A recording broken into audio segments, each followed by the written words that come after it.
super terrien, Philippe Bouvard, Bernard Kouchner, José Nicolas, Michael Youn, Camille Lelouch et Laurent Baffy. Premier terrien invité ce soir, l'homme qui rebondit quand il rit, Philippe Bouvard. Nos autres terriens ce soir, Bernard Kouchner et José Nicolas. Ils viennent nous raconter l'histoire en images des French Doctors, ces médecins français partis sauver le monde pour conquérir Christine Ockrent. Autre terrien invité ce soir, celui qui a lancé sa carrière à la télé et au cinéma en montrant son cul, mais sans qu'Harvey Weinstein le lui demande, Michael Youn. Cette terrienne de ce soir s'appelle Lelouch, comme un peu tout le monde dans ce métier, mais elle, c'est Camille Lelouch, graine de Resta. En P3, après Alex Vizorek, nous accueillerons notre terrien du samedi soir. Ce soir, Fabien Rocha, élevé dans un poulailler en Uruguay. Il a fui la dictature militaire et il est aujourd'hui la star tatouée de Koh-Lanta. Voilà, l'émission s'appelle Salut les terriens, le groupe Les Gréments de Fortune et le hashtag CSLT.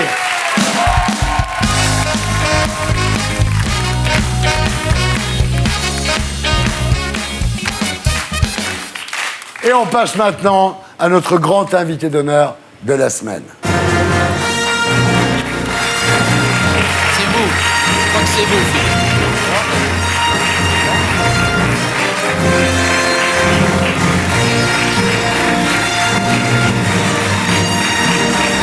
Philippe Bouvard, bonsoir.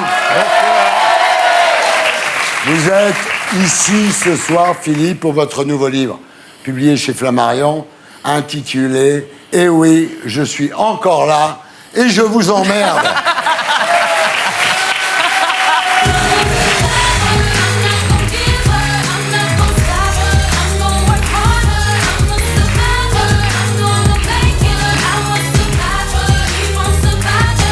Alors Philippe, tout va bien.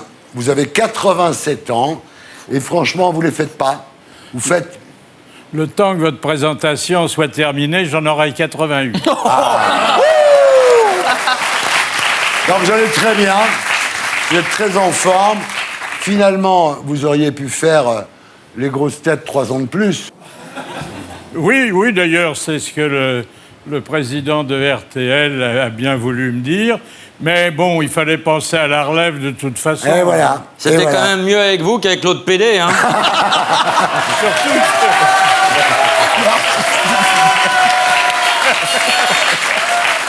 on peut partir après ça, quoi. J'avais prévenu la direction qu'à 90 ans, je prendrai une année sabbatique.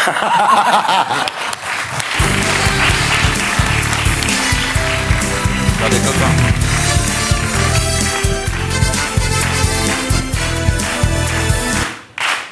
Sérieusement, quand vous entendez cette musique, ça vous fait un petit pincement au cœur quand même? Oui, c'est le réflexe conditionné que les animateurs, les présentateurs connaissent bien.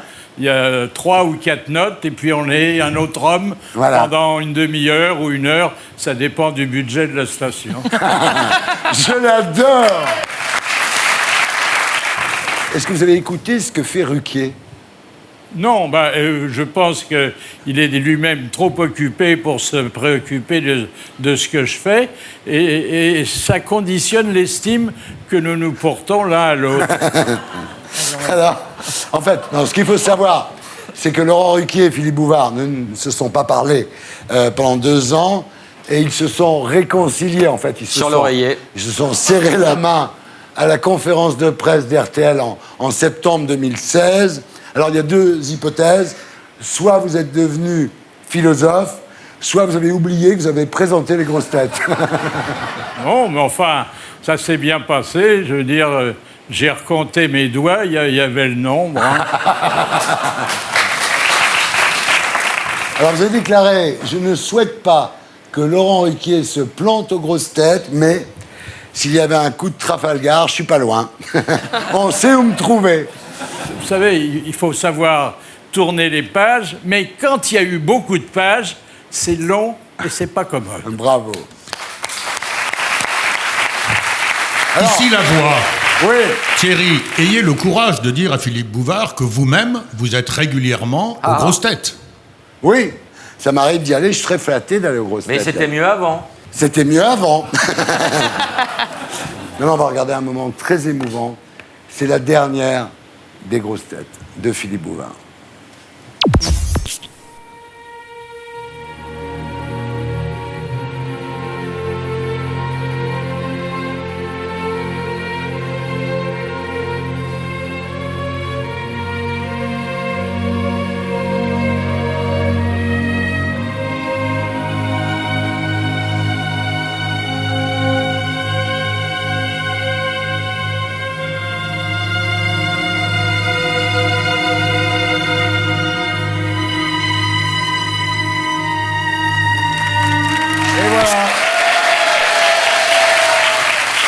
J'y étais, Thierry.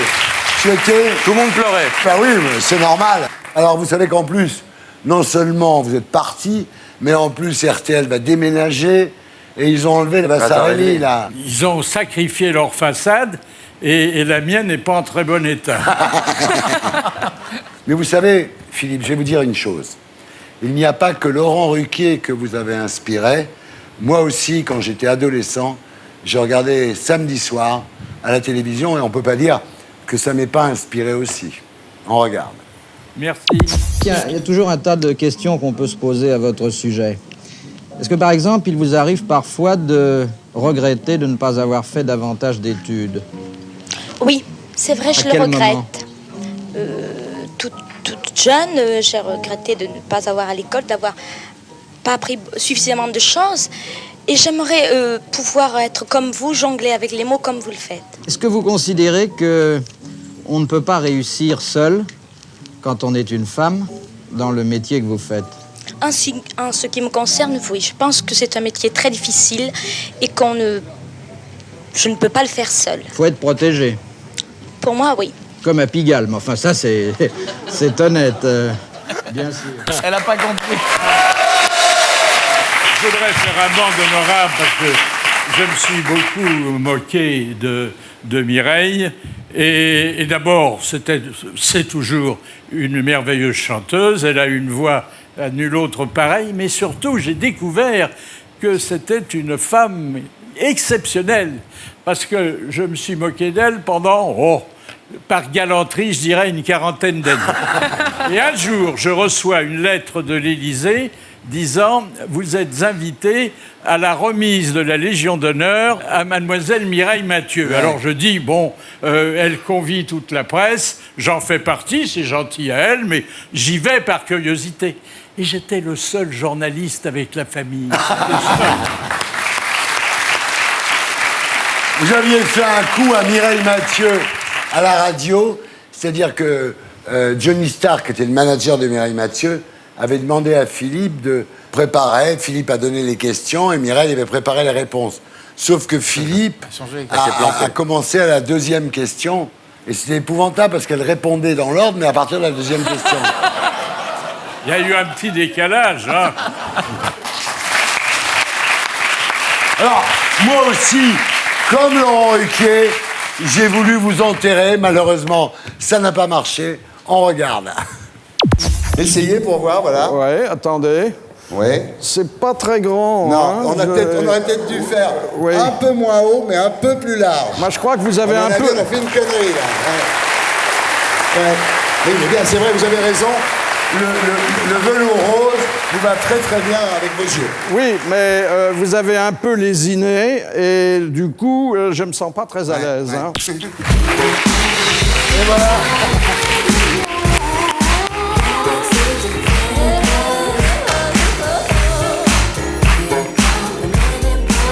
Alors aujourd'hui, Philippe, vous faites Allô Bouvard tous les samedis à 11h30 sur RTL. Vous répondez aux questions d'actualité des auditeurs Alors là, ça s'appelle Allô Bouvard. Vous êtes sûr que Laurent Ruquier va pas prendre votre place? Je réponds même aux questions que je me pose à moi-même. Ouais. Et je suis généralement d'accord avec moi-même. Et quand c'est fini, je me remercie chaleureusement. Alors, vous discutez de quoi avec les auditeurs? L'homme qui a marché sur la Lune, l'élection de Pompidou? Non, de tout ce dont je parle dans mon bouquin. Ouais. Alors justement, il y a le livre. Mes dernières pensées sont pour vous, publié chez Flammarion. Alors là, c'est Twitter, mais Twitter sur papier. Il y a 1003 aphorismes de Philippe Bouvard. Vos dernières pensées sont vos ultimes maximes. J'en ai spoté quelques-unes. Les manuels scolaires confirment déjà que Hollande n'a pas réussi à passer de la géographie à l'histoire. Alors ça, c'est pour Bernard Kouchner. Il ne faut pas se moquer des ministres. On n'est jamais certain de ne pas le devenir un jour. Le destin paradoxal de l'être humain, alors ça j'adore. Faire l'amour comme un animal et en parler comme un poète. C'est extraordinaire. Maintenant, on peut inverser. Ouais. Je suis pas sûr que les dames soient contentes. Je fais moins confiance à l'argent depuis que l'homme le plus riche du monde est mort. 87 ans, putain, merde. C'est pas vrai. Ah, ça c'est très beau. Tromper une femme aide à oublier qu'on s'est trompé de femme. Et la dernière, la mort, châtiment suprême des hommes qui n'ont commis d'autre crime que de vivre. Alors, bon, je voudrais quand même préciser à propos de la mort qu'on en saurait davantage sur elle s'il n'y avait pas que les vivants qui en parlent. Hein.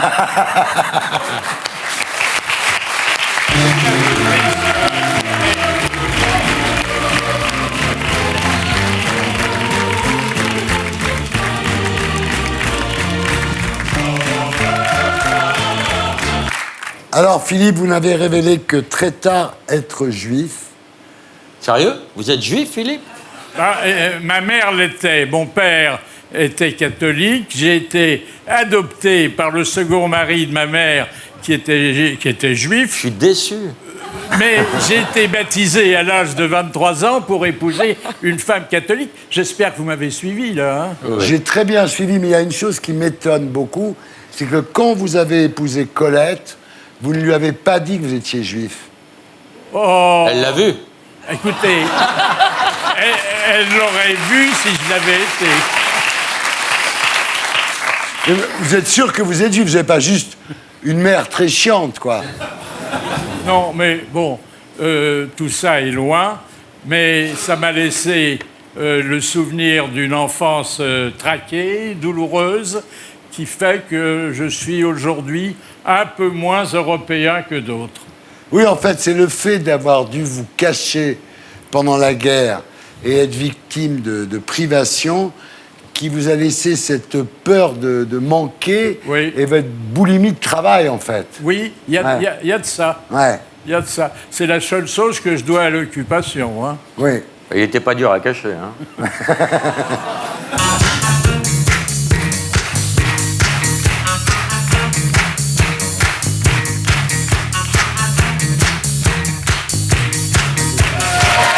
Philippe Bouvard, merci d'avoir été avec nous.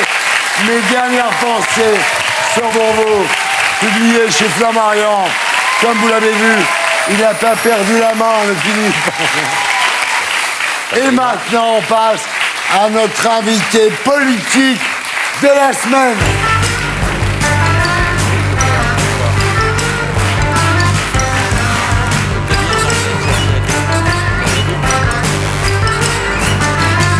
Bernard Kouchner et José Nicolas, rebonsoir. Vous Ici êtes la voix. tous les deux. Thierry, un ancien ministre doit être appelé Monsieur le ministre, même si c'est un mauvais souvenir. Ce qui n'est pas vrai. C'est absolument faux. C'est faux. Oui. Alors, vous êtes ici tous les deux ce soir pour un livre publié aux éditions de La Martinière, intitulé French Doctors, photo José, préface Bernard. Alors, la France, c'est les French fries, les frites. La French Connection, la drogue. Le French Kiss, le baiser avec la langue. Et grâce à Bernard Kouchner, il y a désormais les French Doctors, ceux qui veulent sauver le monde au péril de leur vie.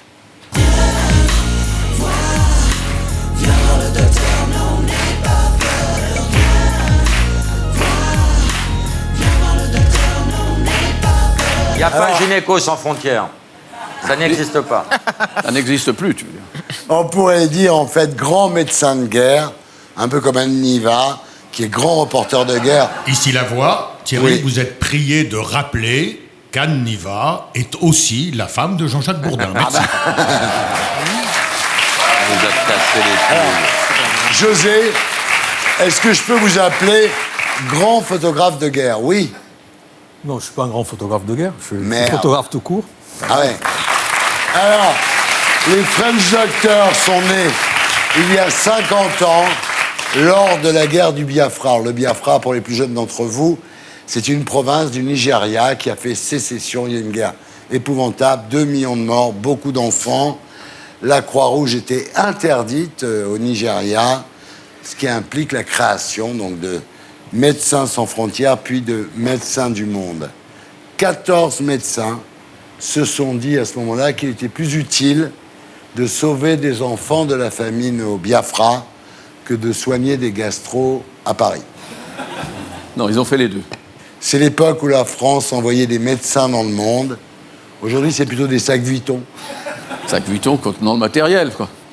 Est-ce qu'il y a encore des toubibs qui font ça aujourd'hui ou c'est devenu golfeurs sans frontières? Non, il y en a vraiment beaucoup plus, même. Alors, les deux faits d'armes légendaires de cette aventure resteront l'île de Lumière, donc le bateau affrété pour sauver les boat people en mer de Chine, à l'époque de la prise du pouvoir par les Viet Cong, et l'opération du riz pour la Somalie, quand vous portez votre fameux sac sur le dos, Bernard. On va revoir l'image. Venez de plein pied dans l'aide humanitaire pour mettre la main au déchargement de quelques 4000 tonnes de riz envoyées au mois d'octobre par les écoliers français. De précieux sacs qui, après 2 semaines de rond dans l'eau du cargo Tadorne 2 pour cause de guerre, arrivent enfin sur les plages de la famine. Ils ont senti tout le symbolisme de ce geste des enfants français, c'est-à-dire ils savent que tout le circuit est passé par l'éducation nationale, par la Poste, par tous ceux qui nous ont aidés, et que chaque fois c'était un enfant parmi les 13 millions de Français. Et je crois qu'ils ont senti peser cette détermination en faveur de la paix. C'est gentil de votre part. Je vois pas pourquoi ça a été raillé, tout ça. Oui, non, mais c'est dément. Pourquoi? Tout le monde Parce s'est foutu de sa gueule. Pour une fois qu'il y a quelqu'un qui fait quelque chose. Bah oui. Non, mais non seulement ça, il y avait vraiment... Non seulement les enfants de France ont amené 200 grammes de riz, il n'y avait plus de riz dans aucun magasin de France, à l'école pour constituer la cargaison, mais ce bateau n'arrivait pas. Il faisait des ronds dans l'eau. Et la Non, sauce mais est des arrivée ronds dans 2 l'eau. Il y mois avait la après. guerre, ils ne pouvaient pas accoster, il n'y avait pas de port, et en plus il y avait une tempête. Donc c'est pas 2 ronds, c'est 2 mois. Et les enfants qui avaient apporté ce sac de riz à l'école pensaient qu'on s'était moqué d'eux. Ouais. Donc il fallait leur montrer que leur riz était arrivé. C'est assez simple. Bravo. La bande le samedi soir nous emmène et l'on danse, mais vers minuit il faut rentrer. Pas de chance. Chantal Goya. Alors, on n'a pas parlé du droit d'ingérence. Ça se passe bien jusqu'ici entre Michael Youn et vous. Vous savez que la dernière fois que vous êtes venu dans cette émission, Michael était là. Ah bon? Et ça s'est moyennement passé. Ah oui? Donc, comme ça se passe bien, je vais être obligé de rediffuser. On va foutre la merde. On va regarder. Je m'attends au pire. Hein. On se bat contre l'extrémisme et le terrorisme. Ça, c'est ce qu'on a fait, légitimement. Et la politique extérieure n'a pas changé. La France ne change pas de politique extérieure avec les gouvernements. C'est un petit peu quand ça nous arrange aussi, quand même. Comment ça nous arrange? Enfin, Kadhafi, on lui a quand même serré la main à l'Élysée, voilà. Pas moi. Pas vous, mais vous faisiez partie du gouvernement, Bernard, quand même. Oui, mais j'ai Donc, dit que voilà, je refusais de recevoir Kadhafi. C'est quand Ça ça fait nous une arrange. petite Donc on différence. arrête de penser qu'on est les grands sauveurs du monde, on est les grands sauveurs de notre pognon, surtout, quand même, essentiellement. C'est un peu facile de dire ça, je suis d'accord. Non seulement mais quand c'est même... facile, mais c'est stupide. C'est pas vrai. On n'avait strictement rien à chercher en matière d'argent au Mali. Voilà. C'est fou. Et voilà. Ferrari, t'as tout piqué. Hein. Donc, cela dit, c'est vrai qu'il y avait eu quand même Kadhafi à l'époque. Ouais, Kadhafi, ça a dû Oui, être mais dur c'est quand même à vrai avaler, que non? moi, je l'ai pas reçu. Oui, mais Bernard... Non, mais vous auriez pu dire non, Bernard. J'ai dit non. C'est pour ça que je l'ai pas reçu. J'ai dit à Nicolas Sarkozy que je ne voulais pas le recevoir et que je serais absent de Mais toutes tu les lui as serré cérémonies. la main quand il Mais était... t'es malade. Non. T'as fumé une chicha dans la tente, on t'avait... Ah bah non, justement. Avec des joueurs de l'équipe de France. Ouais. Ça, c'est autre chose. Alors, ce droit d'ingérence, ce droit de l'homisme dont vous avez Oui. été le héros, mon Non, cher droit de l'homme, Bernard. c'est péjoratif. Hein. Mais est-ce que finalement, c'est pas une forme moderne de colonisation? Non, c'est une forme. Est-ce que les Syriens viennent nous dire à nous comment il faut qu'on gère notre pays? Les Syriens le disent eux-mêmes. À leur gouvernement, ça fait 400 000 morts. Et nous n'avons rien fait. Même pas de manifestation à Paris. Alors, où on est sérieux dans cette affaire, où on pense qu'en effet, les choses ont évolué, nous sommes devenus beaucoup plus égoïstes, et c'est vrai, nous sentons menacés, même si c'est pas vrai. Les migrations sont importantes, le monde est en train de changer. Oui, le droit d'ingérence, heure et malheur de ce droit d'ingérence, c'était pour protéger avant les guerres. Malheureusement, nous avons toujours protégé, et d'ailleurs en vain, après le droit ou pendant d'ingérence, les guerres. Bernard, c'est d'aller dire à des Syriens comment ils doivent être gouvernés. Est-ce que des Syriens viennent nous dire à nous comment on doit être gouverné? Non. On dirait, Est-ce que c'est pas Macron répondant à Sissi. Macron, justement, est-ce que finalement, On nous... donne pas de leçons. Est-ce que notre position d'Européens nous autorise à aller dire à des gens au Moyen-Orient comment ils doivent être gouvernés? Ces gens-là viennent pas nous dire comment on doit être gouverné. Non, les droits de l'homme, c'est autre chose. Massacrer, torturer, c'est autre chose. C'est pas gouverner. C'est enfreindre le minimum de l'universalité, c'est-à-dire ce que tout le monde ressent à propos des droits de l'homme. C'est ce que, avec talent d'ailleurs, Macron a répondu à Sissi. C'est difficile de parler de droits de l'homme avec Sissi, le général, qui lui-même a fait un coup d'État contre les frères musulmans. Contre Morsi. Ben oui, mais justement, est-ce que nous, on a intérêt à défendre Morsi, qui a été élu démocratiquement par les Égyptiens, ou Sissi qui a fait un coup d'État? Demande aux Égyptiens. Mais c'est défendre les populations, c'est tout. Les populations n'en voulaient pas, les populations n'en voulaient plus. Et le fait que, en effet, Sissi, avec l'appui des Américains et finalement du monde occidental, a fait ce coup d'État, l'armée a repris le pouvoir. Je pense que les Égyptiens sont beaucoup moins insatisfaits avec le général Sissi qu'avec ce qui se passait avant. Ici la voix. Thierry, si vous tenez tellement à exprimer votre opinion, faites-vous donc inviter dans Salut les Terriens. Oui. Bien. Alors, José Nicolas, vous êtes un ancien parachutiste, devenu reporter photographe, d'abord pour SIPA, puis indépendant. Vous rencontrez Bernard Kouchner à Beyrouth. Et là, c'est le coup de foudre. En juin 1982, vous aviez 26 ans. Dans un collège qui servait d'hôpital à Beyrouth-Ouest. Voilà. Alors, vous devenez chauffeur de l'équipe médicale, mais dès que vous pouvez, vous faites des photos. Et un an plus tard, vous retournez au Liban pour une ultime mission. Et là, une balle vous déchire de part en part, de l'épaule au bassin. C'est là, en 1984, qu'à l'âge de 28 ans, vous devenez photographe de guerre. Vous contactez Bernard Kouchner, qui vous propose de le suivre au Kurdistan irakien. Et ensuite, avec Bernard, vous irez en Afghanistan ou encore en mer de Chine. Est-ce que vous auriez aimé que Bernard vous emmène, rien qu'une fois, dans un pays qui n'aurait pas été en guerre? En Suisse. Aux Maldives, en vacances. Un Positano. Ouais, c'est joli. Non, il m'a amené en Corse. Ah, encore oui, mais... voilà. Ah oui, là c'est les raccords. Donc c'est fait. Alors, vous avez suivi Bernard Kouchner partout, sauf en politique, et c'est vrai que c'était difficile de savoir où il allait. Vous n'avez pas eu envie de le suivre dans ses errements politiques, d'une certaine façon? À plusieurs reprises, je l'ai suivi. J'ai fait des photos avec lui, notamment quand il était ministre. Voilà. Puis, bon, parce que l'agence me demandait de faire des reportages ou des portraits de Bernard. Et puis, le dernier reportage que j'ai fait sur lui, c'était en 2001, quand il a terminé d'être gouverneur au Kosovo. Grande aventure. Et Emmanuel comme un soleil, Emmanuel toujours plus belle, Emmanuel devant les yeux, la vraie merveille. Emmanuel comme un soleil. Alors François Bernard, Valéry. vous avez quitté la gauche parce qu'elle était trop marxiste. Vous avez quitté la droite parce qu'elle était trop raciste. Aujourd'hui, vous dites Macron est la meilleure chose qui soit arrivée à la France depuis bien longtemps. Macron fait naître l'espoir. Bien bourré ce soir. Non, je souhaite que Macron réussisse sur le programme qu'il a proposé aux Bien Français. sûr. Et ça n'était pas autre chose que de dire, même si la gauche et la droite ne se ressemblent pas, il était possible d'avoir des projets communs, la gauche et la droite, pour que la France ne s'enlise Bien pas. sûr, Eh bien ben, sûr. c'est ce qui s'est passé. Est-ce que vous auriez aimé travailler avec Emmanuel Macron? Je pense que lui n'aurait pas aimé. Non, au-dessus de 40 ans, ça devient très difficile avec lui. Pas forcément.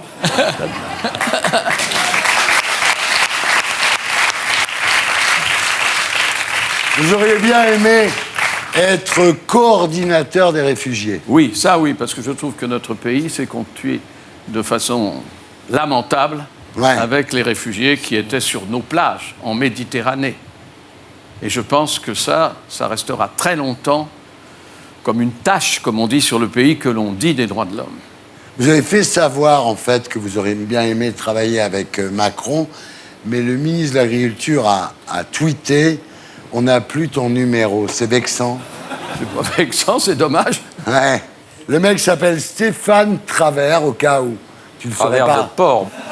Balance ton travers de porc. Balance ton travers de porc. On passe maintenant au dossier de la semaine. Et c'est le philosophe et spécialiste des questions sociales, Denis Maillard, que nous retrouverons sur ce plateau après le magnéto. Dossier de ce soir, la religion est-elle soluble dans le monde du travail? On regarde.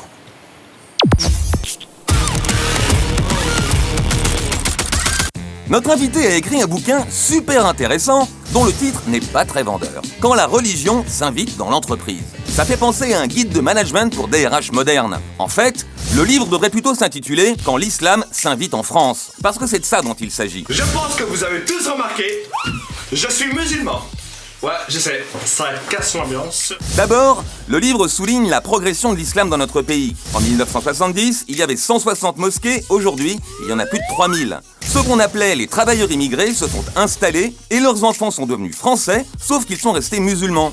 Le livre marque bien les étapes de cette évolution. En 1982, les ouvriers de chez Peugeot font grève pour obtenir des salles de prière. La plupart viennent du Maghreb et restent attachés à leur culture. Au contraire, leurs enfants voudraient devenir des Français comme les autres. En 83, la Marche des Beurs réclame l'égalité. Sauf qu'à la place, SOS Racisme leur offre le droit à la différence. Résultat, en 89, de jeunes musulmanes affichent leur différence en refusant d'enlever leur foulard dans un collège de Creil. 15 ans plus tard, en 2004, le phénomène devient si répandu qu'il faut promulguer une loi pour interdire le port du foulard à l'école. La loi est brève, 4 articles. Il est interdit, dans les écoles publiques, de porter des signes ou des tenues par lesquels les élèves manifestent ostensiblement une appartenance religieuse. Depuis, les enfants d'immigrés ont grandi. Enlever le voile, un geste devenu naturel pour Sabrina et Dalila, dès qu'elles passent les grilles du lycée. Le problème, ce n'est plus le voile à l'école, mais le voile au travail. Et pas seulement le voile, mais aussi la question des menus halal. C'est bon comme la badji. Ou encore les aménagements d'horaires pour le ramadan. Les musulmans veulent affirmer leur différence. Nous devons nous battre pour changer notre situation. Le problème, c'est que les attentats de Charlie et du Bataclan ont changé la donne. Allahu Akbar! Allahu Akbar! En 2015, la moitié des chefs d'entreprise déclaraient n'avoir aucun problème avec la religion. En 2016, ils sont 65% à se poser des questions. Et maintenant, je suis considéré comme un terroriste. Aujourd'hui, plus de 80% des Français souhaitent qu'on n'affiche pas ses convictions religieuses au travail. Sauf que chez les Français musulmans, c'est l'inverse. Plus de 60% trouvent que c'est normal de pouvoir exprimer sa différence. Musulman est fier de l'être, le Coran dans mon être. Ma foi est régale, qu'il n'a pas d'égal. D'où la question, la religion est-elle soluble dans le monde du travail? C'était l'édito de Blacko, mise en image de Julien Grappe. Bravo Blacko, bravo Julien. Denis Maillard, bonsoir. Vous êtes philosophe politique, spécialiste des questions sociales et des transformations du travail. Et vous publiez chez Fayard « Quand la religion s'invite au travail », bienvenue parmi nous. Merci. Alors Denis Maillard, donc, ce qu'on appelle pudiquement le fait religieux au travail, qui perturbe beaucoup de DRH aujourd'hui en France, en fait, il s'agit de l'islam. Le fait religieux, c'est l'islam. Oui, majoritairement. Majoritairement, c'est l'islam. Mais comme le disait très bien le sujet, il y a une histoire. On comprend, on sait pourquoi aujourd'hui l'islam s'est invité dans la société française, s'est invité au travail. Et derrière cette question de l'islam, il y a aussi toute la transformation du travail. Parce que ça fait 40 ans qu'on dit aux salariés, venez comme vous êtes dans l'entreprise, investissez votre personnalité, mettez votre identité. Et quand cette identité est religieuse, comme chez beaucoup de musulmans aujourd'hui, elle est là dans le travail. Et il faut trouver des solutions pour qu'elle n'envahisse pas toute la sphère du travail. Alors, l'explosion du fait religieux a 3 causes. La première, c'est les ratés de l'intégration. La deuxième, c'est le tournant identitaire de la politique française. Et la troisième, c'est le processus d'individualisation.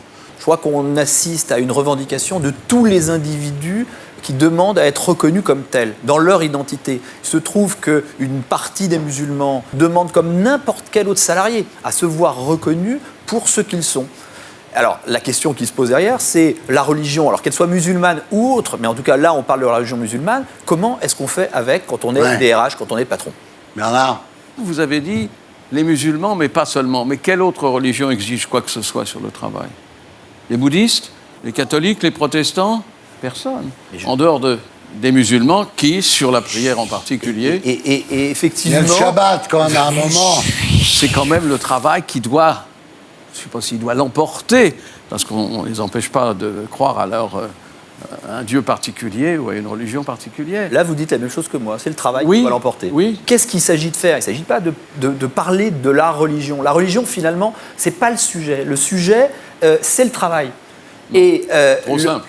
Trop simple. La religion est le sujet, mais le travail doit s'aménager. Il y a les menus spéciaux dans les cantines aussi, c'est vrai que c'est un problème.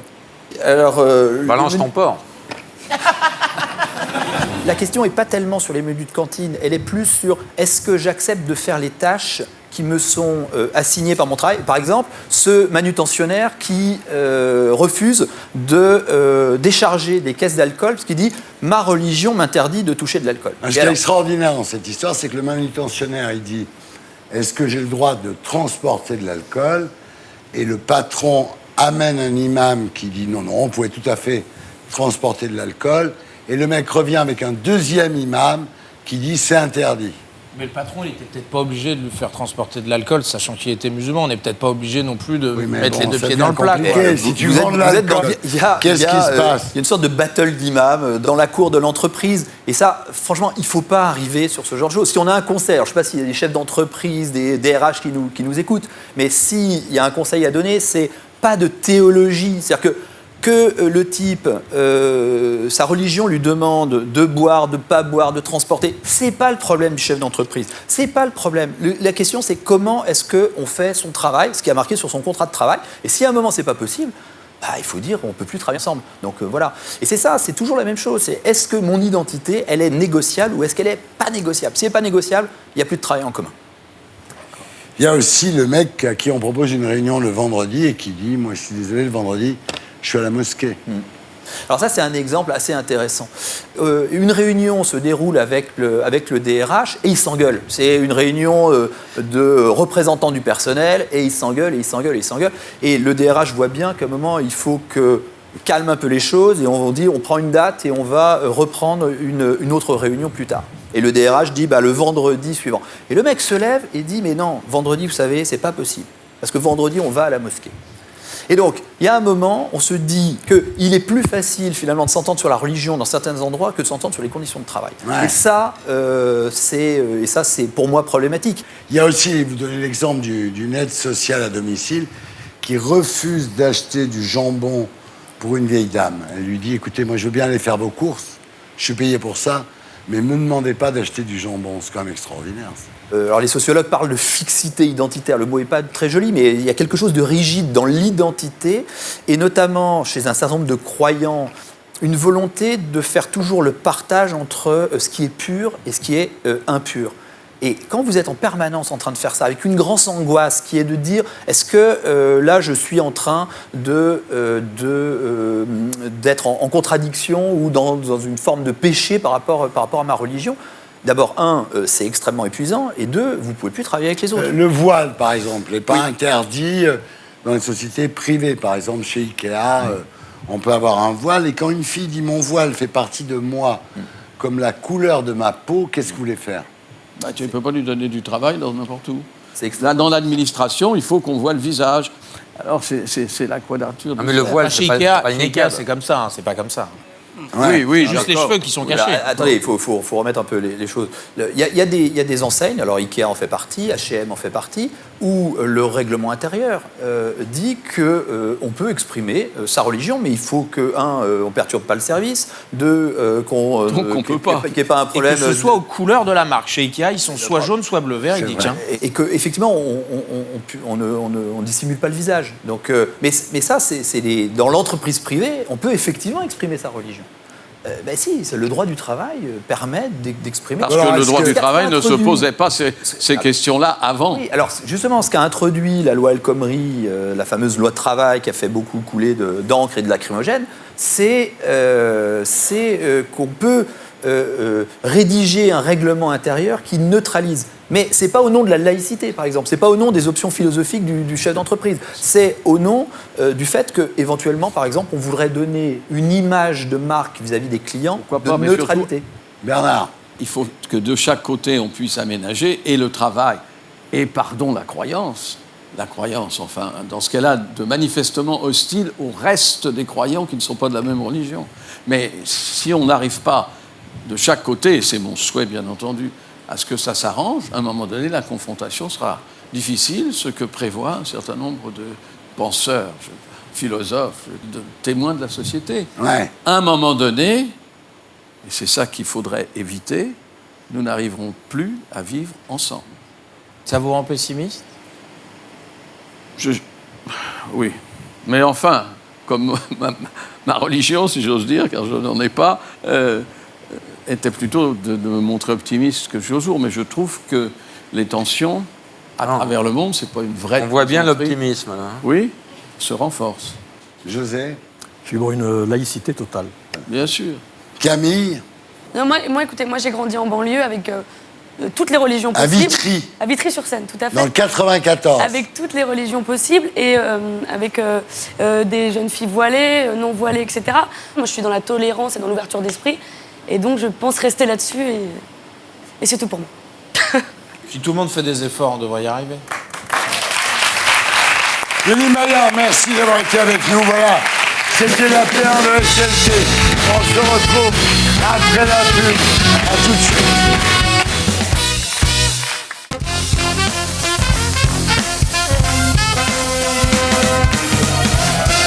Rebonsoir les terrains du samedi. Nous sommes de retour sur Terre, toujours en compagnie de Bernard Kouchner, de José Nicolas, de Michael Youn, de Camille Lelouch et de Laurent Baffy. Et on passe maintenant à notre T'es au top de la semaine.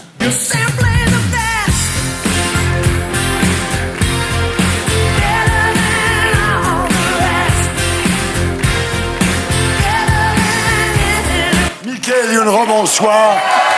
Michael Youn. C'est pas Bernard. Michael Youn, mesdames, messieurs. Celui qui se foutait à poil en hurlant dans un mégaphone quand il était jeune et qui maintenant va devoir expliquer à sa fille pourquoi il se foutait à poil en hurlant dans un mégaphone quand il était jeune.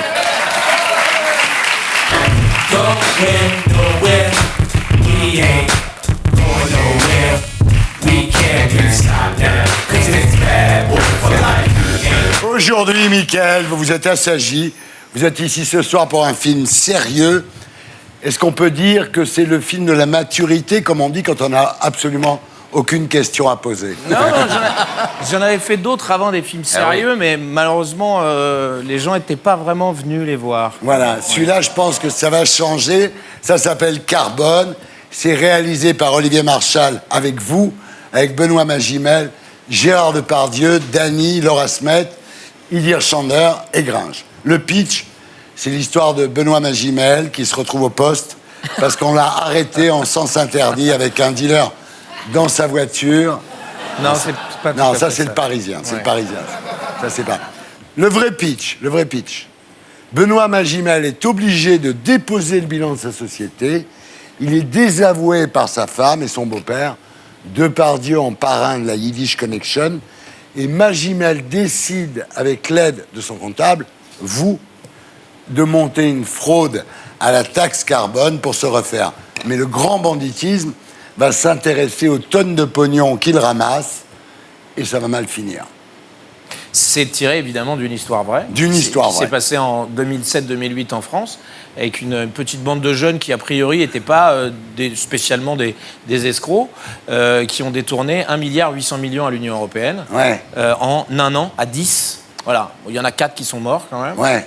Alors, c'est vrai que c'est un film excellent. Là, Olivier Marchal est au sommet de son art. C'est un vrai polar comme on aime. Alors, c'est l'arnaque du siècle, hein. C'est beaucoup plus l'arnaque du siècle que le quinquennat de François Hollande, finalement. Je n'ai rien à dire. Je proteste. Quelle belle histoire. Bah, je sais pas. J'ai pas beaucoup de respect, moi, pour les escrocs et l'escroquerie en général. Lui, c'est son métier, donc il est admiratif. Non, c'est-à-dire qu'on peut interpréter ces personnages-là, on leur donne des circonstances atténuantes pour pouvoir justement être dans le rôle. Maintenant, voilà, moi, j'aurais pas été capable de faire ce qu'ont fait les personnages du film. Non, absolument pas. Non, non. Je suis plutôt bien élevé, en fait. On regarde à quoi ça ressemble. Mon père a créé cette entreprise il y a une trentaine d'années. Ça fait une dizaine d'années que je la dirige. Et que je me bats comme un forcené pour la maintenir à flot. Trouve-moi quelqu'un qui je peux emprunter. Personne va te prêter dans ta situation. Je suis désolé, mais il faut que tu déposes le bilan. Ton mari est un incapable, Dana, et tu le sais. Arrêtez de m'insulter devant ma femme et mon fils. Ta femme est avant tout ma fille. C'est lui qui a raison. T'es vraiment qu'un minable. Vous vous prenez pour qui? Pour celui qui a de l'argent. Tu pourrais me trouver une société bidon et m'ouvrir un compte bancaire à l'étranger? Tu nous parles de piquer de la TVA sur du gaz carbonique. Tu peux rembourser tes dettes et même garder ton entreprise. Pourquoi tu voudrais partager avec nous? Plus on est fou, plus on mise, plus on prend. Antoine, c'est l'état de t'arnaque quand tu fais ça, attention. Combien il te faut pour commencer? 1 million. Où est-ce qu'on va trouver tout cet oseille, nous? Mon pote Kamel, mon pote de la boxe, peut nous aider? Il va en faire quoi de tout ce pognon? Le plus sûr, ce serait d'ouvrir des comptes offshore. Alors on crée notre propre boîte de trading. Ça veut dire que si je t'en donne 5 aujourd'hui, tu m'en rends 10 dans 3 mois? C'est trop gros, ça va trop vite. Ça va nous retomber dessus.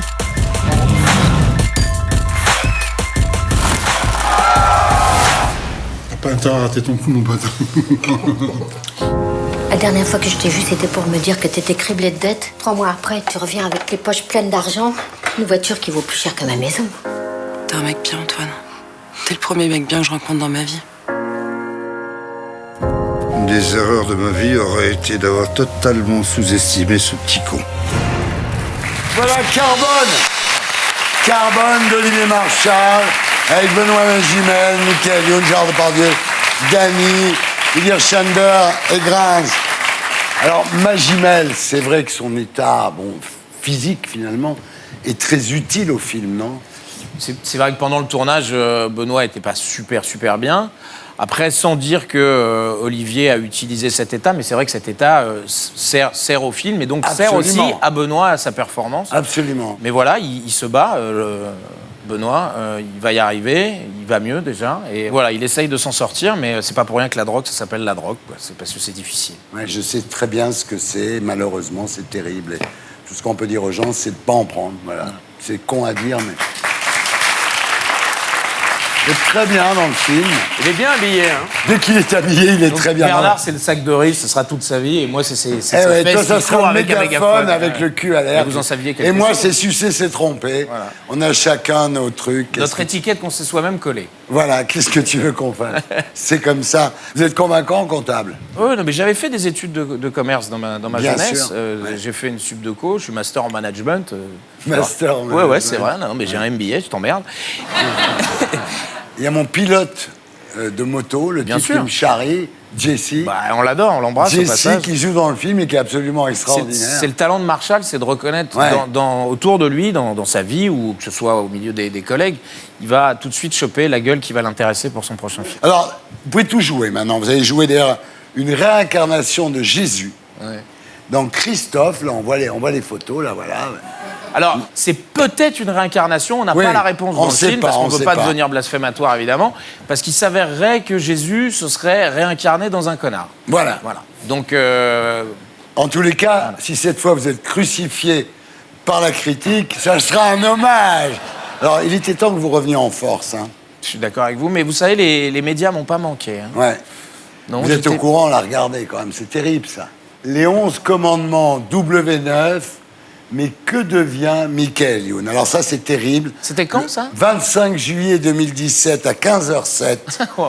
sur le site Télé Loisirs, à l'occasion de la énième rediffusion de votre film, Les 11 commandements. Qui a été diffusé 27 fois depuis 2005. Voilà. C'est-à-dire, c'est le 5e film le plus diffusé dans l'Union Ça européenne. marche à chaque fois. Et non, mais en plus, je suis pas producteur du dos. J'ai pas prenez pris- pas de pognon. Non, quand c'est rediffusé, j'ai rien pris. Alors, c'est l'article fatidique que toutes les stars redoutent. Non. Que devient Bernard Kouchner? Que devient Camille? C'est-à-dire, ça, c'est le moment le plus difficile. Après, c'est Danse avec les stars. Ça, on y est confronté tous les jours dans la rue. Tous les jours, il y a Ouais. des gens qui vous arrêtent et qui vous disent « Mais alors, qu'est-ce que vous venez? Ça fait longtemps qu'on vous a pas vu, etc. » Moi, on me dit, on vous voit plus à la télé. Je dis, il faut l'allumer, connard.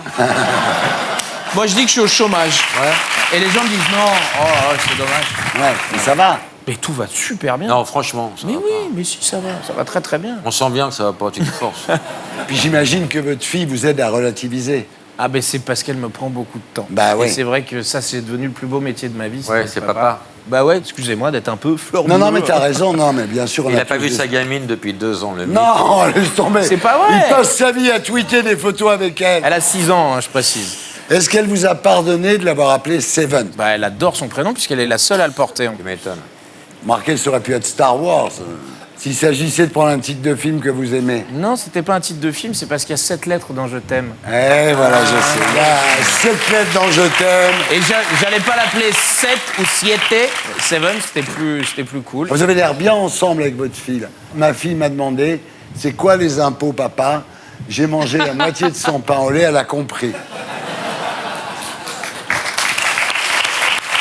Alors, vous êtes bien avec elle. Regardez, là, tu vois que le mec, il kiffe avec sa fille. Et là, on voit bien, là... Les chiens là, font pas des chats. On voit que c'est votre fille, hein, là. Prochaine étape, c'est la DAS. Hein. Elle est mal élevée. Hein. Non, mais si, je suis un bon papa. Oui, je pense que Non, vous non, êtes un mais bon c'est pas papa. parce que là, on la voit faire des doigts, là, on se dit, oh, dis donc, sale éducation. Non, regardez non, je pense que vous êtes un bon Plutôt papa. que vous intéresser à mon gosse, intéressez-vous au vôtre. hein.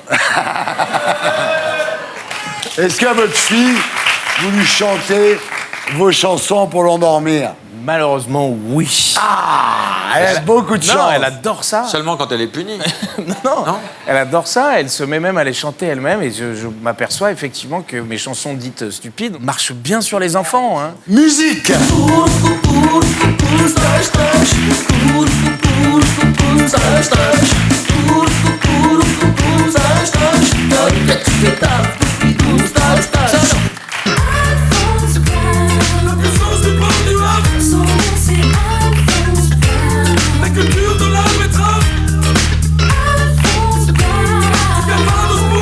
Oh maman, dis-moi pourquoi. Oh oui, pourquoi. Je suis né en levant le doigt. Comme un connard. Après dans la cour de récré. Oui, en loose day. Je vendais les crottes. Faudrait qu'elle coule. Faudrait qu'elle coule. Ou t'auras froid, t'auras les coups, t'auras les coups, t'auras les coups. Faudrait qu'elle coule, ouais. Faudrait qu'elle coule. La chef de poule, le nez qui coule. Faudrait qu'elle coule. Tiens-moi. Ben voilà, dis-lui ça. Excuse-moi. Et bien que. C'est arrivé chez soi. Ouais, non, ça lui dit pas. Mais je sais pas si j'assume de ne coucher qu'avec elle. Tu fais trop pitié, tu me saoules, vas-y par la maman. Si t'as pas compris, ça veut dire oublie-moi. Je t'écoute pas, t'existes pas, donc vas-y par la maman. Extraordinaire, extraordinaire.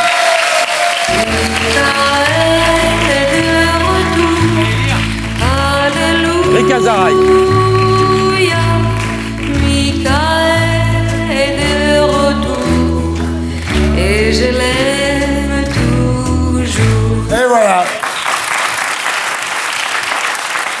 Alors, je sais pas pourquoi maintenant, mais on va faire une interview trait d'union. Peut-être parce que...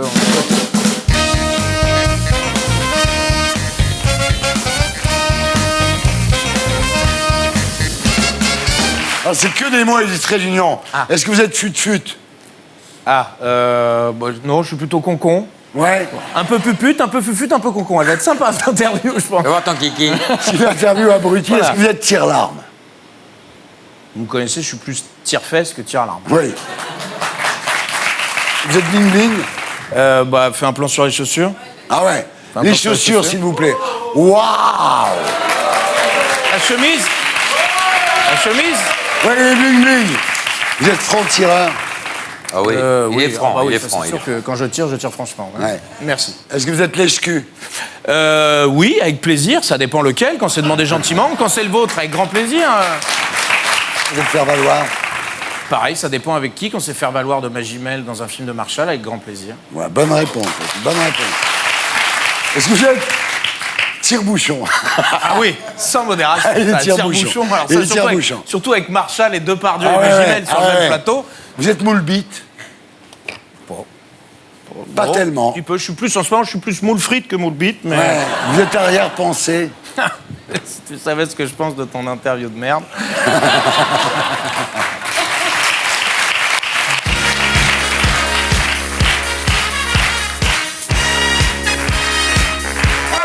Et maintenant, on passe à notre T'es qui toi de la semaine.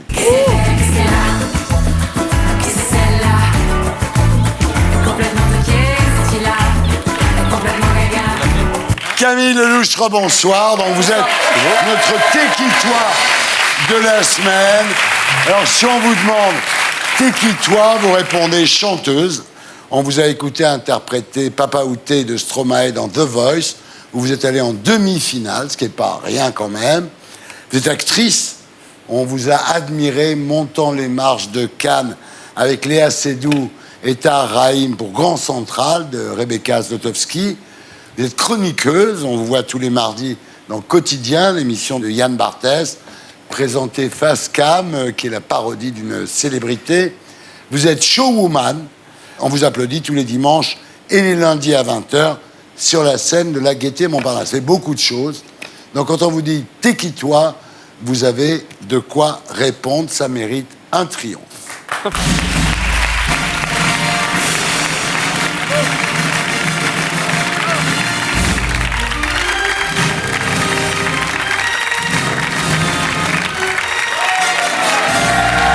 Et on regarde à quoi ça ressemble. Bonjour, je m'appelle Ninette, je suis la cousine de Kim Kardashian. Hugo! Tu t'es mis devant, tu assumes. Quand je l'ai connu, il n'était pas très vieux. Il commençait à peine à faire pipi au lit. Les nanas, tellement elles montent leurs pantalons hauts, on dirait qu'elles vont se fendre en deux, quoi. Bah, pour vous donner une idée de ma vie de merde, tellement les huissiers viennent chez nous, je leur ai fait à double des clés. Bah, tous mes collègues du relais routier, tout ça, ils me disent « Ouais, Clo-Clo, t'es pas féminine. » Ça me casse les couilles. J'ai quand même fait 2 tentatives de suicide à cause de ça. Une à l'aspégique et l'autre au guacamole.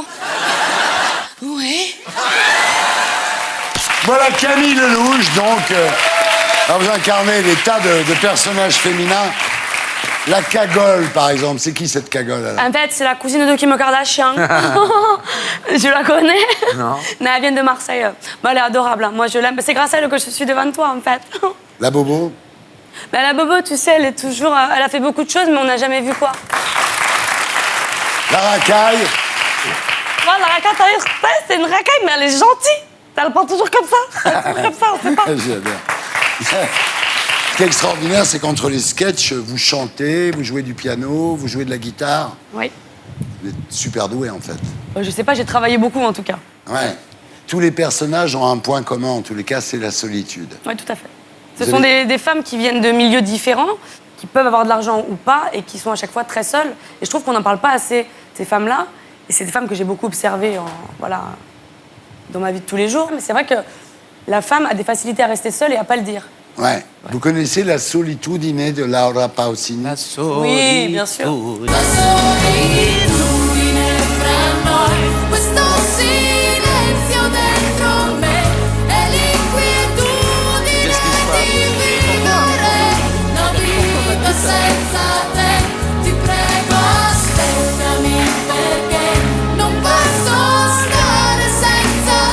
Qu'est-ce qu'il y a? Je peux pas écouter. Il y a que quand je relève de 2 cm la jupe de Nolwenn, ça fait un scandale national, et ils viennent me toucher la bite. Oui, et mais ça, personne n'en parle.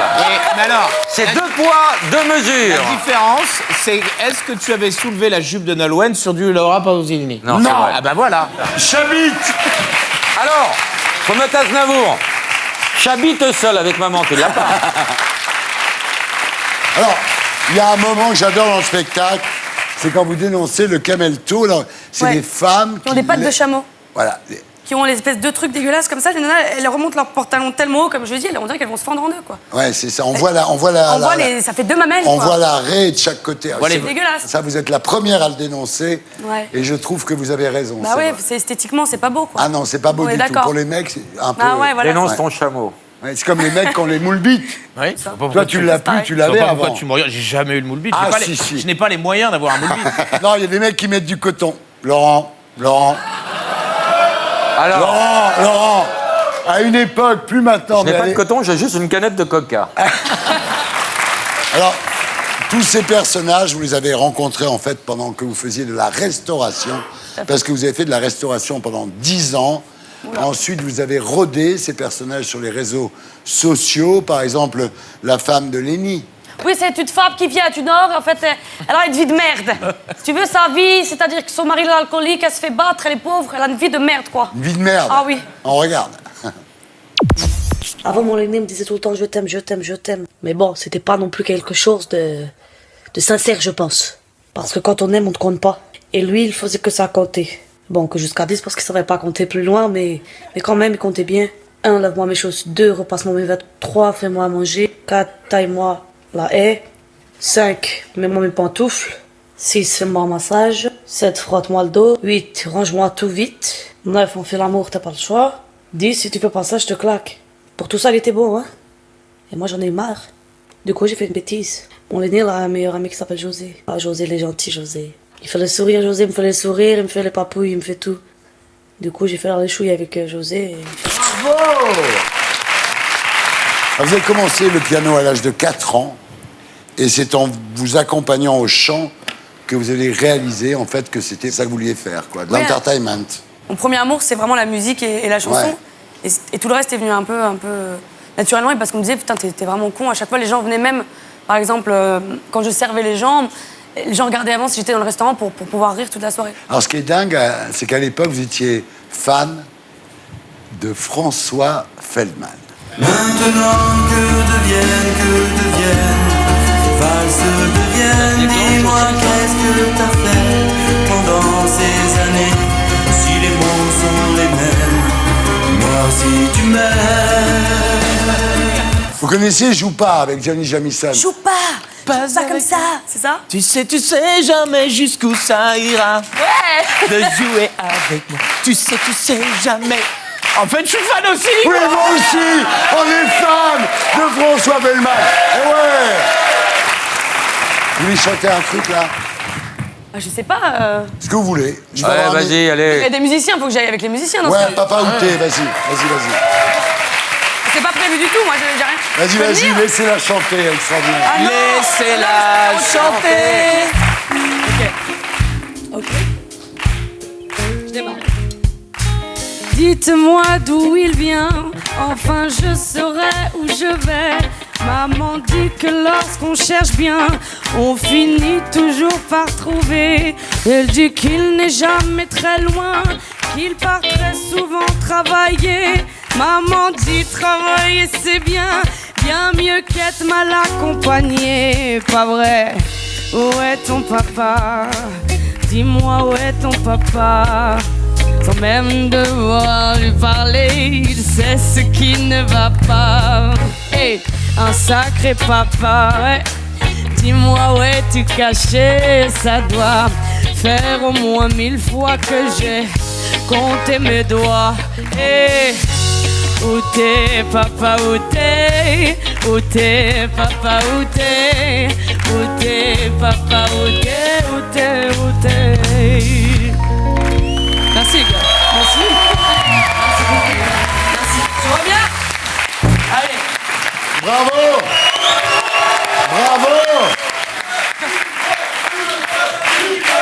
Non, mais vous êtes une star. Merci pour ce cadeau. Merci et bravo. Voilà, c'était la PD de SLT. On se retrouve sur Terre après la pub avec Alex Vizorek et notre terrien du samedi soir, Fabian Rocha, élevé dans un poulailler en Uruguay. Il a fui la dictature militaire. Il est aujourd'hui la star tatouée de Koh-Lanta. À tout de suite.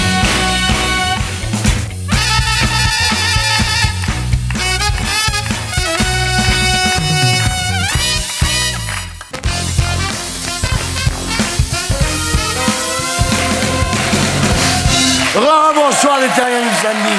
Nous sommes de retour sur Terre, toujours en compagnie de Bernard Kouchner, de José Nicolas, de Michael Youn, de Camille Lelouch et de Laurent Baffy. Et maintenant, c'est l'heure des infos de Viso.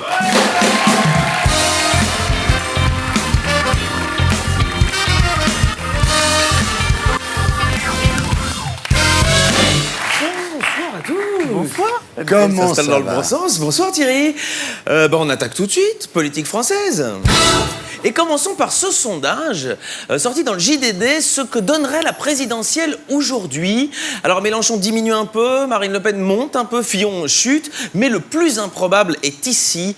Cheminade triplerait son score. 0,5% des intentions de vote, c'est incroyable. Il y a donc en France des gens qui ont vu Macron gouverner 6 mois et qui se disent la solution c'est sûr, c'est Jacques Cheminade. Normal. On en fait partie d'ailleurs. Passons à Jupiter lui-même. Macron ne veut pas donner de leçons sur les droits de l'homme à Sisi. Hashtag ne balance pas ton dictateur. Le président égyptien était entre autres là pour commander des rafales et Macron a déclaré « Je n'accepte pas qu'on me donne des leçons sur comment diriger mon pays, je n'en donne donc pas aux autres. » Et c'est vrai que si j'étais vendeur de chauffage, je me garderais bien de parler à Landru de ma conception du romantisme. Emmanuel Macron toujours.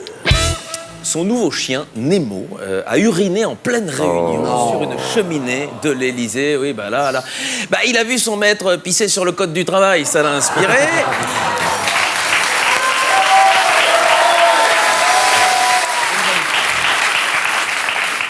Et on notera que ça ne se serait jamais passé avec l'autre toutou d'Emmanuel Macron, Christophe Castaner, est beaucoup mieux éduqué. Emmanuel Macron, encore cette semaine, il a traité François Hollande de zigoto. Alors, il a chopé le syndrome Gilles de la Tourette, mais c'est le capitaine Haddock qui lui a refilé.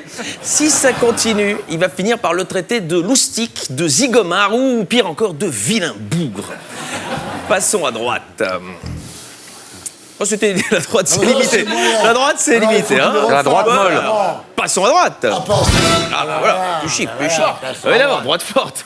En 10 ans, Claude Guéant n'a retiré que 800 € de son compte. Pauvre homme. Mais oui. Mais nous, on le soupçonnait d'avoir touché de l'argent du régime Kadhafi, alors qu'en fait, il vivait au même niveau qu'un travailleur libyen, un chienne de vie.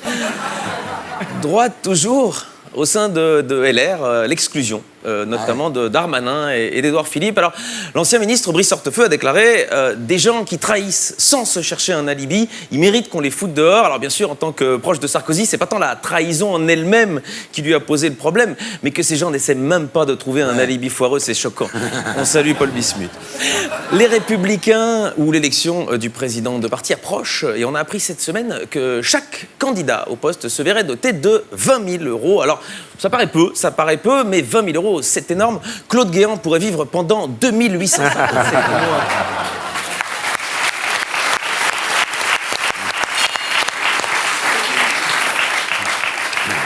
Passons au drame de la semaine, Thierry. Manuel Valls se fait rembarrer par sa sœur sur Twitter. Même sa sœur n'en veut plus. Ouais, Manuel Valls, c'est le seul Catalan qui arrive à obtenir une demande d'autonomie au sein de sa propre famille. Alors en gros, Manuel avait apporté son soutien sur Twitter à Mariano Rajoy.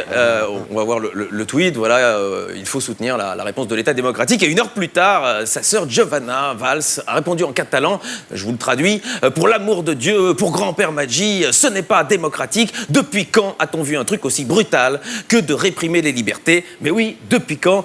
Depuis le 49-3.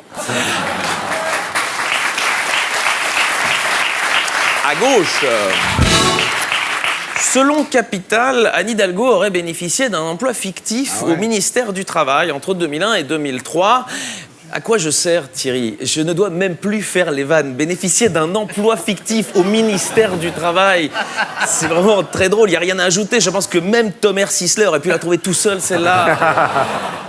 Harcèlement. États-Unis, Harvey Weinstein est détestable en cure de désintox. Tu m'étonnes, c'était couru d'avance. Demander à un violeur d'obéir à des infirmières, c'est à peu près aussi con que de projeter les choristes pour soigner un pédophile. Société encore, c'est prouvé. C'est prouvé, boire de l'alcool nous rend meilleurs en langue étrangère. Alors, mais je pense que c'est ça le vrai problème des Français. Vous ne picolez pas assez, alors let's go. Enfin, je traduis, allez-y. France toujours, la France fait face à une pénurie de beurre inédite. Fake news, ont crié Éric Zemmour et Robert Ménard, arguant qu'il y avait bien assez de beurre en France. Cela étant, heureusement que ça tombe maintenant, cette pénurie de beurre. Imaginez, Thierry, si c'était arrivé pendant le tournage d'un dernier Tango à Paris. Ouais. Alors là, les deux cinéphiles sodomites du public ont trouvé ça très drôle. Et les autres iront voir le film. People. Alors, tenez-vous bien, parce que c'est un titre de qualité. André Rieu écope d'une amende pour avoir fait travailler de nuit des joueurs de flûte de Pan qui étaient mineurs. Alors, oui, c'est beaucoup d'infos d'un coup. Alors, la loi doit pas être la même en Thaïlande, puisque pour des faits identiques, Frédéric Mitterrand n'a eu qu'à payer les prestations. Musique toujours, le rappeur Jul, s'est fait arrêter pour excès de vitesse sous l'emprise de stupéfiants. Il roulait à 160 km/h et faisait des appels de phare aux voitures qui le précédaient, sauf qu'à un moment, c'était une voiture de la BAC. C'est bien con, mais il a tenu évidemment à s'excuser sur Facebook. Alors je vous lis le message Facebook. Désolé ma team pour ce qu'il s'est passé avec un C. Je sais avec un T qui a des enfants sans S et des parents toujours sans S qui me suivent sans ENT, mais du coup c'est normal puisqu'il n'y avait pas de S ni un enfant. Je tenais EZ à m'excuser, EZ aussi, tant qu'on y était, il en a eu deux pour le prix d'un. Et il termine par le hashtag « J'apprends de mes erreurs ». Alors, si c'est de ces erreurs de français qu'il apprend, le gars va très rapidement être une pointure. Et je pense que pour sa punition, il ne faut pas le mettre en prison, il faut le remettre en CM2. Parfait, bravo. Ici la voix. Alex Vizorek, message de Jules. Allez vous faire enculer avec un Z. Enculé. Avec un Z.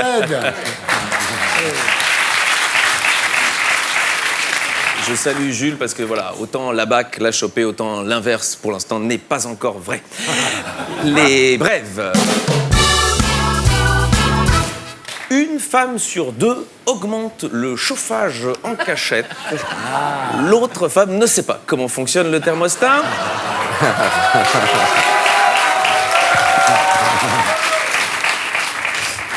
Hashtag. États-Unis, un 8e enfant meurt écrasé par une commode Ikea.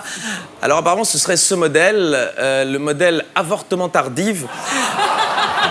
Notons, il y a un jeu de mots. Oui, on l'a. Il y en a un. Notons que, grâce à l'hygiène alimentaire des petits Américains, il y a toujours moins d'enfants américains écrasés par une commode Ikea que de chaises Ikea écrasées par des enfants américains. Nantes, enfin, un quadragénaire surpris en pleine nuit par un agriculteur en train d'agresser sexuellement une vache. Ça reste bon enfant. Oui, on n'a plus rien le droit de faire. Quand Jackie et Michel rencontrent Interville.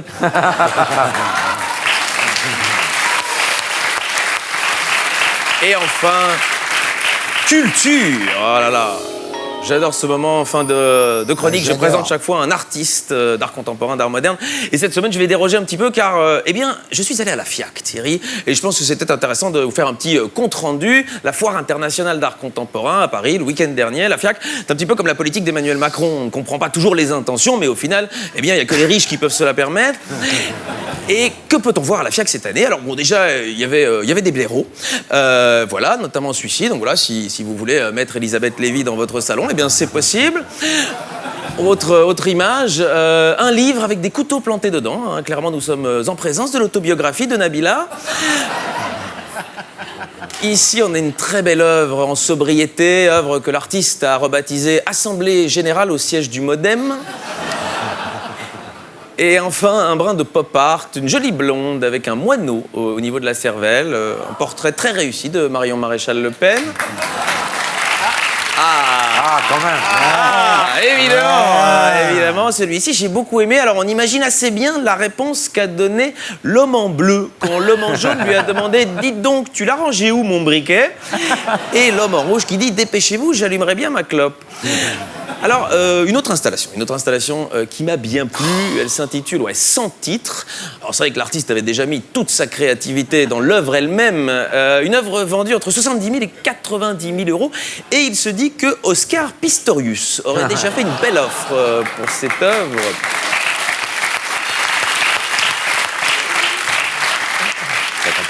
Et évidemment, et je sais toujours, dans le regard de certains, ils se disent « Mais dites donc, on trouve n'importe quoi à la FIAC ». Eh bien, c'est pas vrai du tout. On trouve aussi à la FIAC un sommier emballé dans une couverture. Voilà. Et c'est là qu'on voit que les organisateurs sont très politiquement corrects. À quand l'exposition d'un SDF directement à la FIAC? Et je ne dis pas ça par hasard, parce qu'on peut voir ceci à la FIAC. Oui, il s'agit bien d'un nain avec un collier de barbe qui pète pour s'envoler. Un bel hommage au départ à la retraite de Robert Hue. C'est pas raffiné. Et donc, normalement, quand on sort de la FIAC, on termine comme ceci. C'est une œuvre, évidemment, et vous pourrez mettre ça dans votre salon, mais apparemment, même Luca Rocco Magnotta, le cannibale de Montréal, aurait dit, là, vraiment, ça me dégoûte. Et je vous dis à la semaine prochaine, parce que l'art, c'est comme la politique. Bravo. Merci. Bravo pour l'estimation prochaine. Ici, là, sur CNU.fr, sur scène à Paris et en tournée dans toute la France. Bernard Kouchner, merci d'avoir été avec nous. José Nicolas, merci d'avoir été avec nous. Merci beaucoup.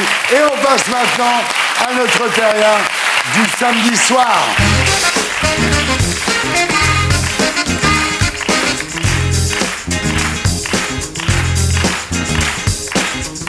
Fabien Rocha, bonsoir. Bonsoir à tous. Vous êtes la star de la nouvelle saison de Koh-Lanta aux îles Fidji, mais vous venez, Fabien, de beaucoup plus loin. Dès votre naissance, vous avez été rejeté par votre mère biologique qui vous a confié à sa mère, mais cette drôle de grand-mère ne veut pas s'occuper de vous et vous laisse à l'abandon dans un poulailler. Vous êtes nourri en cachette par un voisin jusqu'à l'âge de 3 ans et vous serez découvert lors d'un incendie et adopté. Et après bien des péripéties, vous vous retrouvez sur TF1 dans Koh-Lanta. Incroyable histoire.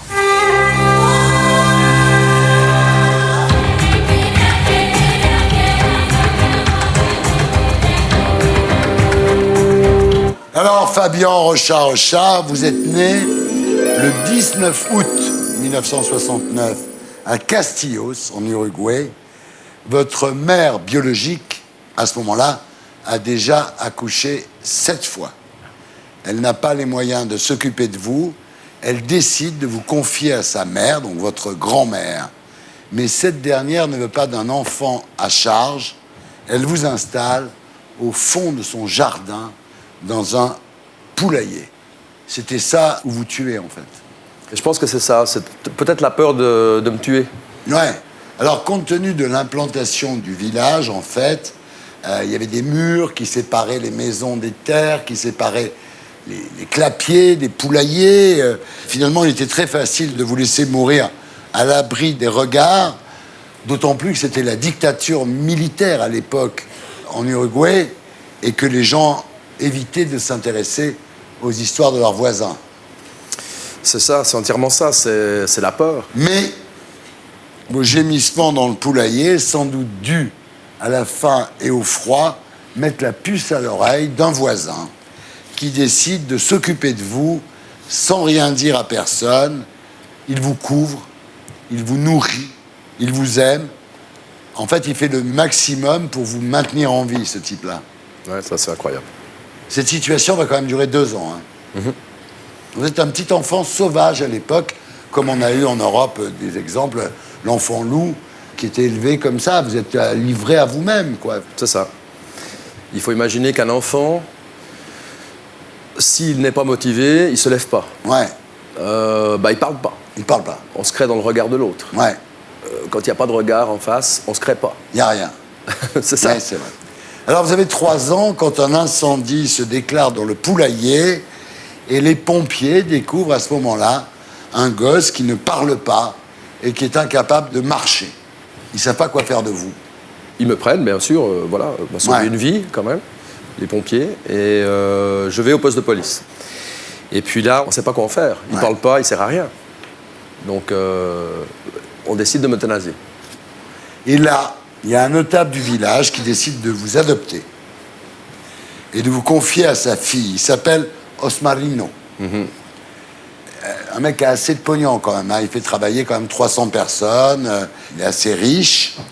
Il paye des bakchiches nécessaires à l'adoption, parce que c'était pas évident non plus d'adopter quelqu'un. Et sa fille, Raquel, devient votre mère adoptive. C'est ça. Énorme coup de bol. Énorme coup de bol.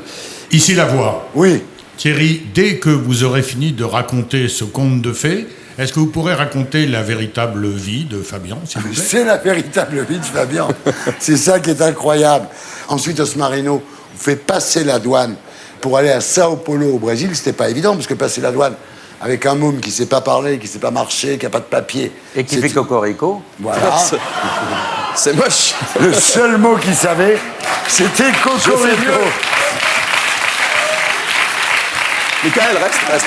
Tu peux pas dire ça. Ouais, reste, Michael. Tu peux pas dire ça, merde. Mais je fais mieux le coq que la poule. Ah ouais. Et c'est au Brésil que vous commencez à apprendre à marcher et à parler. Alors, au Brésil, j'ai vers la fin des 3 ans et demi, ouais. Ensuite, donc, Raquel, votre mère adoptive, qui est infirmière, cherche à quitter le continent sud-américain pour s'exiler en Australie ou en Suisse. Elle veut refaire sa vie, elle veut vous faire une belle vie. Parce que c'est vrai que là-bas, à l'époque, c'était pas très facile. Donc elle cherche. Et finalement, vous avez 6 ans lorsque, en 1975, votre mère adoptive, Raquel, est autorisée à émigrer en Suisse. Et là, vous vous retrouvez avec elle à la chaux de fond. Faut quand même le faire. Et là, vous suivez un traitement avec du fluor, avec du calcium pour renforcer votre corps. Parce qu'effectivement, le fait d'avoir été laissé à l'abandon dans ce poulailler, dans votre prime enfance, ne vous a pas aidé. Vous portez des prothèses pour votre dos, pour avoir une posture normale. Vous apprenez les langues, vous apprenez les bonnes manières, parce que vous ne savez rien. Vous êtes vraiment l'enfant sauvage à ce moment-là, hein, on est bien d'accord. Et en 2 ans, vous apprenez, Fabian, le français et l'espagnol. En 3 ans, le français, l'espagnol, l'italien et le portugais. Oui. Voilà. Il a vite rattrapé le temps. Hein, il a rattrapé le temps perdu quand même. En faisant cocorico. Ouais. Alors à 9 ans, vous savez écrire, vous rentrez dans une école normale, mais vous êtes ostracisé par vos camarades à cause de vos béquilles. On vous appelle Quasimodo, c'est très dur ça. C'est dur, mais je subis pas en fait ce genre de choses. Ouais. Jusqu'au jour, effectivement, on m'a poussé, dans la même intention, hein, le Quasimodo. Ouais.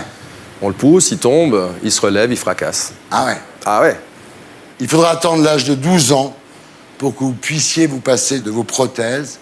Et c'est là que Raquel, donc votre mère adoptive, décide de déménager à Morges pour vous offrir une nouvelle vie. Elle est formidable, Raquel. Elle décide de vous emmener ailleurs pour que vous soyez un homme nouveau là-bas. J'aurais voulu qu'elle soit là ce soir. Ouais, ouais. Je comprends. Elle n'est plus là, mais j'aurais voulu qu'elle voie mes enfants surtout. Ouais. Tes poussins? Ouais, c'est mes poussins, exactement. Et là, ce qui est incroyable, c'est que quand vous arrivez à Morges, on découvre que vous êtes un surdoué. C'est-à-dire que vous avez un quotient intellectuel qui dépasse 140. Et en fait, vous êtes une sorte de, on peut dire, d'autiste Asperger. C'est-à-dire que vous avez une capacité intellectuelle supérieure à la moyenne. On s'en rend compte à ce moment-là. Oui, alors je ne sais pas si c'est un bien ou un mal.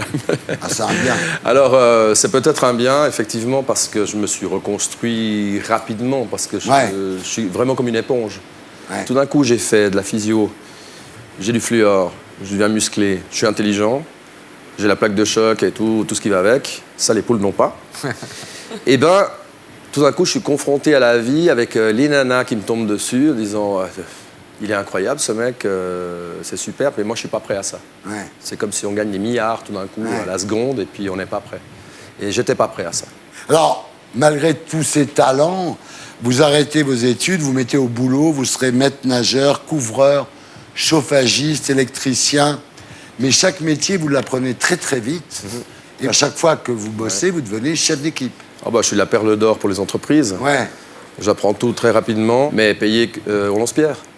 Vous avez 25 ans quand vous décidez de faire une thérapie, parce que vous êtes jaloux, en fait. Vous êtes jaloux, vous vivez ça très mal, sans doute c'est dû à votre manque d'amour dans votre enfance. Alors la thérapie va durer 3 ans, et là, votre mère adoptive, donc Raquel, part en Uruguay pour s'occuper de ses grands-parents. Et en 1999, vous avez donc 30 ans, vous décidez de la rejoindre en Uruguay. Raquel souffre du diabète. Elle développe une gangrène aux jambes. Il faut l'amputer. Et vous êtes là pour la soutenir. Je pense que c'est le passage de ma vie le plus difficile, en fait. Et c'est de voir cette personne vraiment... C'est quelqu'un qui adore tout. Et là, tout d'un coup, petit à petit, elle dépérit, elle dépérit, jusqu'au jour où elle ne veut plus. Ouais.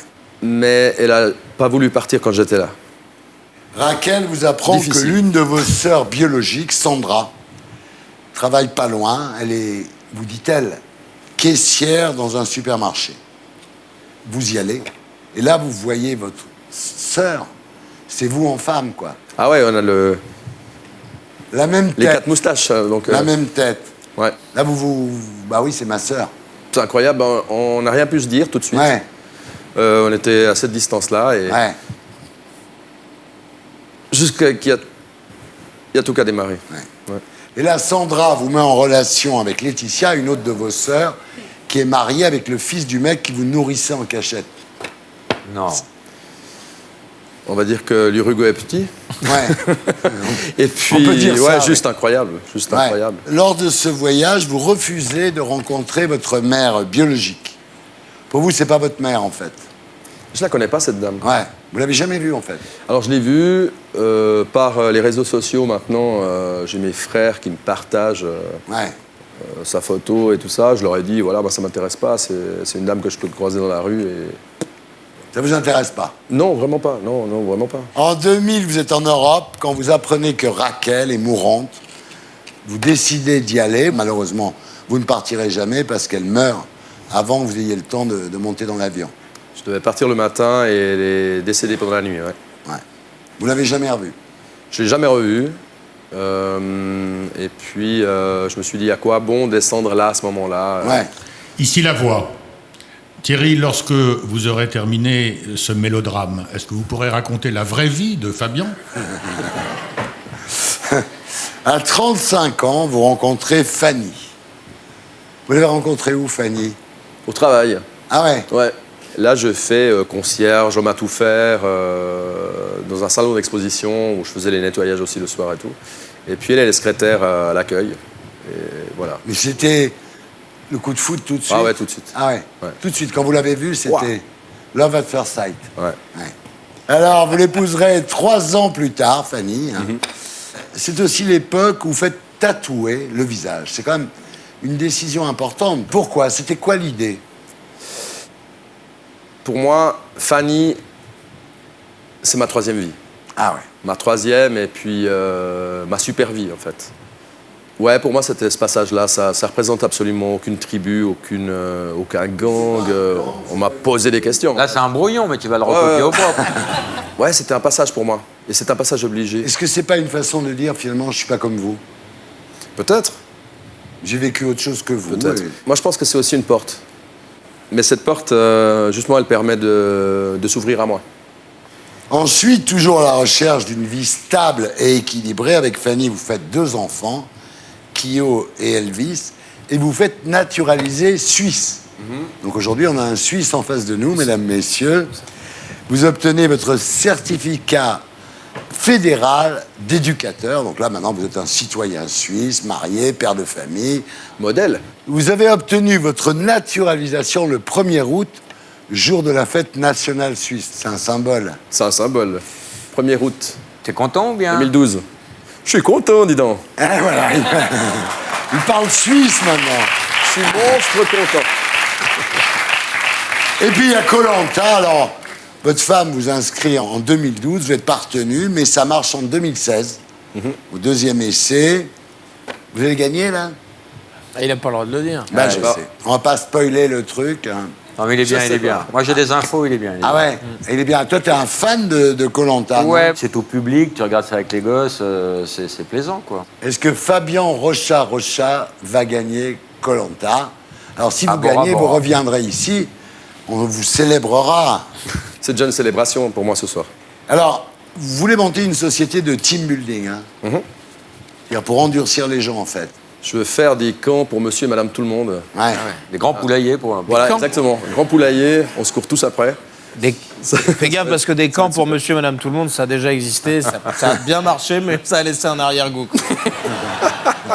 Alors, vous avez une devise que j'aime bien. Il n'y a pas de problème, il n'y a que des solutions. Ouais, c'est ce qui m'anime depuis toujours. Tu m'étonnes. Voilà, c'était Salut les Terriens, votre talk du samedi avec Philippe, Bernard, José, Michael, Camille. Merci à tous ceux qui m'ont aidé à faire cette émission. Rendez-vous ici la semaine prochaine à 19h05 et demain à 19h05 aussi pour les Terriens du dimanche. Et n'oubliez pas, les Terriens n'ont peur de rien.